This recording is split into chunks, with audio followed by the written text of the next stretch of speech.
Welcome back to our mobilization of the week. So today we're going to play around with a variation of the couch stretch. Now, classically, when you do the couch, we typically have your knee up against the box, a wall, along your couch. And what we're really trying to target is the extension of the hip and while we're flexing down at the knee. Now, however, if you're a little bit stiff in your abdominals, maybe a little bit in your glutes or your hip or even your quads, what will oftentimes end up happening is as you work into that extension, the lower hemisphere of your quads ends up stealing the show, right? Upper hip stays closed and you're like, man, how do I get this piece to open up? Well, enter the elevated couch. So what you'll need today is I have here a bench, right? You could also, this could be a box, right? This could, again, also be your wall or couch.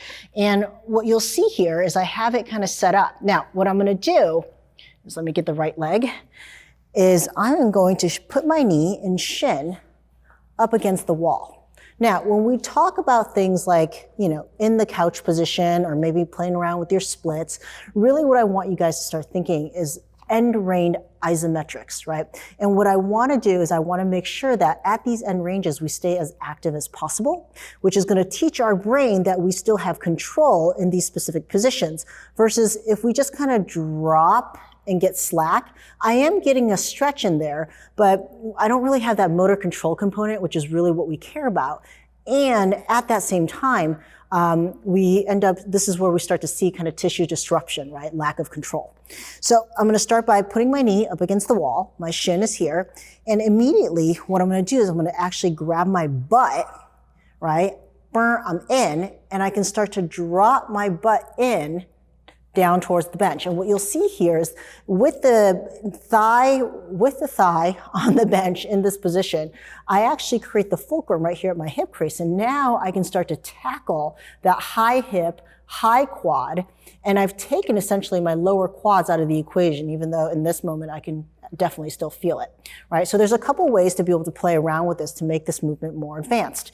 One is I can do what we call a breaking eccentric, where I start up high, I squeeze my tush, and then I slowly, under control, open and drop that hip down towards the bench, right? Another way we can play around with this to make it more advanced is we call this technique here the hip lock, where I take my opposite foot and I simply lift it up. And what that does is it's gonna lock up my hip, right? And now, again, I'm putting that emphasis into my hip crease here, and I'm gonna get a deeper, much loaded stretch. Now, my favorite, and this may be the first time we're introducing this at the Ready State, is I like to take a band, right? So if you have a friend and I'm back here in this position, my glutes are on, I'm playing around with my control, and I had a super friend, my super friend could come behind me, place a knee, right, gently, right in the high kind of hamstring where that gluteal fold is, and help me kind of over press under tension against the bench. But what if you don't have a super friend available and it's just you? Well, enter your best friend, the band. So this I have kind of hooked onto the front of my bench here, right? And I happen to very conveniently have a little handle where I can hook it around. I can also see this getting set up with tied around or rigged around some dumbbells or kettlebells or something that's just basically gonna stay put.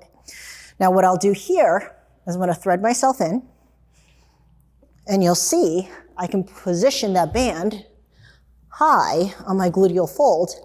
And now suddenly, I've got a little resistance or assistance in stacking these layers together to be able to play around and kind of touch and open up that end range. And I can even kind of shimmy my hips over to the side a little bit, right? Kind of get that kind of lateral side of the hip. I can stay medial, right? I can stay kind of I can go internal towards the inside of my hip.